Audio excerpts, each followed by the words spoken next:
ಈ ಚಳಿ ವಾತಾವರಣಕ್ಕೆ ಸ್ವಲ್ಪ ಕೆಮ್ಮು ನೆಗಡಿ ಶೀತ ಆಗುತ್ತಲ್ರಿ, ಹಾಗಾಗಿ ಬೆಳಗಿನ ಜಾವ ಒಂದು ಕಪ್ನಷ್ಟು ಶುಂಠಿ ಚಹಾ ಮಾಡ್ಕೊಂಡು ಕುಡಿದ್ರೆ ಹೆಂಗಿರುತ್ತೆ ರೀ, ಅಗದಿ ಮಸ್ತ್ ಅಂದ್ರೆ ಮಸ್ತ್ ಇರುತ್ತೆ. ಬರ್ರಿ ಫ್ರೆಂಡ್ಸ್, ಹೆಂಗೆ ಮಾಡಿದೆ ಅಂತ ಫಟಾಫಟ್ ಹೇಳ್ತಾ ಹೋಗ್ತೀನಿ. ಸ್ಕಿಪ್ ಮಾಡಿದೆ ವಿಡಿಯೋನ ನೋಡ್ತಾ ಹೋಗ್ರಿ. ಇದು 5 ನಿಮಿಷದಲ್ಲಿ ಆಗುತ್ತೆ ಮತ್ತು ಆರೋಗ್ಯಕ್ಕೆ ಭಾಳ ಚಲೋ. ಆಮೇಲೆ ನಾನು ಇದಕ್ಕೆ ಸಕ್ಕರೆ ಹಾಕಿಲ್ಲ, ಬೆಲ್ಲ ಹಾಕಿ ಮಾಡೀನಿ. ಆಮೇಲೆ ಇದು ಸ್ವಲ್ಪ ಈಗ ಚಳಿನೂ ಬಿಡ್ತಾ ಐತಲ್ರಿ, ಹಾಗಾಗಿ ಬೆಳಗಿನ ಜಾವ ಒಂದೇ ಒಂದು ಗ್ಲಾಸ್ ಕುಡಿದ್ರೆ ಭಾಳ ಆರೋಗ್ಯಕ್ಕೆ ಚಲೋ. ನನ್ನ ಚಾನಲ್ಗೆ ಎಲ್ರಿಗೂ ಸ್ವಾಗತ. ನಾನು ನಿಮ್ಮ ಉಮಾ ಪ್ರಕಾಶ್. ಬನ್ನಿ ಫ್ರೆಂಡ್ಸ್, ಹಂಗಂದರೆ ವಿಡಿಯೋನ ಸ್ಟಾರ್ಟ್ ಮಾಡೋಣ. ಹಂಗೆ ನನ್ನ ಚಾನಲ್ಗೆ ಹೊಸೊಬ್ರು ಯಾರು ಬಂದಿದೆ ದಯವಿಟ್ಟು ಸಬ್ಸ್ಕ್ರೈಬ್ ಮಾಡ್ಕೊರಿ, ಶೇರ್ ಮಾಡಿ, ಲೈಕ್ ಮಾಡಿ, ಕಮೆಂಟ್ ಮಾಡಿ. ಮುಂಬರೋ ಎಲ್ಲ ವೀಡಿಯೋಸ್ಗೂ ಪ್ರೋತ್ಸಾಹ ಕೊಡ್ರಿ.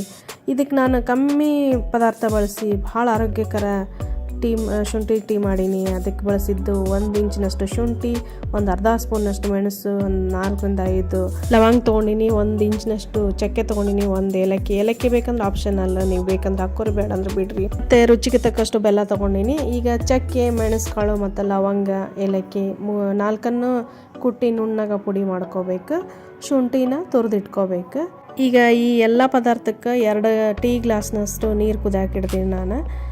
ನೋಡ್ರಿ, 2 ಗ್ಲಾಸ್ ಹಾಕ್ಕೊಂಡು ಅದಕ್ಕೆ 1 ಸ್ಪೂನ್ನಷ್ಟು ಅಥವಾ 1/4 ಸ್ಪೂನ್ನಷ್ಟು ಟೀ ಪೌಡ್ರ್ ಆಪ್ಷನಲ್ಲ. ನನಗೆ ಟೀ ಪೌಡ್ರ್ ಹಾಕಿದರೆ ಇದು ಕಷಾಯ ಕುಡಿಯಂಗೆ ಆಗೋದು, ಹಾಗಾಗಿ ನಾನು ಹಾಕ್ಕೋತೀನಿ. ಈಗ ಅಗತ್ಯ ತಕ್ಕಷ್ಟು ಬೆಲ್ಲ ಹಾಕ್ಕೊಂಡೆ. ನೀವು ನೋಡ್ಕೊಂಡು ಹಾಕ್ಕೋರಿ, ನಿಮಗೆ ಇಷ್ಟ ಇಲ್ಲ ಅಂದರೆ ಬೆಲ್ಲ, ಇಷ್ಟ ಇಲ್ಲ ಅಂದ್ರೆ ಸಕ್ಕರೆ ಹಾಕ್ಕೋರಿ. ಈಗ ಒಂದು ಕುಟಾಣಿ ಒಳಗೆ ಇವನ್ನೆಲ್ಲನೂ ಡ್ರೈ ಐಟಮ್ಸ್ ಐತಲ್ಲ ಅವನ್ನೆಲ್ಲನೂ ಕುಟ್ಕೊಂಡು ನುಣ್ಣಗೆ ಪುಡಿ ಮಾಡ್ಕೋಬೇಕು. ನಾನು ಹಾಕಿದ್ದು ಏಲಕ್ಕಿ, ಲವಂಗ, ಚಕ್ಕೆ ಮತ್ತು ಮೆಣಸುಕಾಳು ಎಲ್ಲನೂ ನುಣ್ಣಗೆ ಕುಟ್ಕೊಂಡು ಈ ರೀತಿ ಪುಡಿ ಮಾಡ್ಕೋಬೇಕು. ಪುಡಿನ ಜಾಸ್ತಿ ಮಾಡಿ ಇಟ್ಕೊಂಡ್ರು ಒಂದು 4 ರಿಂದ 5 ದಿನ ಬಳಸ್ಕೋಬೋದು. ಈಗ ನೋಡ್ರಿ, ಇದು ಪೌಡ್ರ್ ರೆಡಿ ಆಯ್ತು. ಒಂದು ಸ್ವಲ್ಪ ಜಾಸ್ತಿ ಪೌಡ್ರ್ ಮಾಡಿ ಒಂದು 2 ಡಬ್ಬಿ ಒಳಗೆ ಇಟ್ಕೊಂಡ್ರೆ ಒಂದು 4-5 ದಿನ ಬಳಸ್ಬೋದು. ನಾನು ಪುಡಿ ಮಾಡ್ಕೊಂಡಿದ್ದ ಈ ಕ್ವಾಂಟಿಟಿ 4 ಕಪ್ಪಿಗೆ ಆಗುತ್ತೆ. ನಾನು 2 ಕಪ್ಪಿಗೆ ಅಷ್ಟೇ ಹಾಕ್ತಾಯಿದ್ದೀನಿ. ಈಗ ಸಣ್ಣ ನುಣ್ಣಗೆ ತುರ್ಕೊಂಡು ಇಟ್ಕೊಂಡಂಥ ಶುಂಠಿನ ಹಾಕ್ಕೋಬೇಕು. ಕುದಿಯೋಂಥ ಟೀಗೆ ಹಾಕ್ಕೊಂಡು ಒಂದು ಅರ್ಧ ಸ್ಪೂನ್ನಷ್ಟು ಈ ಪೌಡ್ರನ್ನ ಹಾಕ್ಕೊಂಡು ಸ್ವಲ್ಪ ಕೈಯಾಡಿಸಿ ಒಂದು 5 ರಿಂದ 6 ನಿಮಿಷ ಮುಚ್ಚಿಡಬೇಕು. ಆದರೆ ಸಣ್ಣ ಉರಿನೇ ಇರಬೇಕಿದು.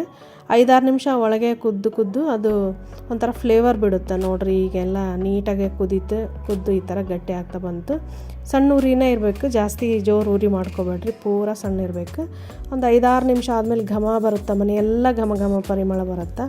ಆವಾಗ ಸೋಸ್ಕೊಂಡು ಬಿಸಿ ಬಿಸಿಯಾಗಿ ಕುಡಿದ್ರೆ ಸ್ವರ್ಗ ರೀ.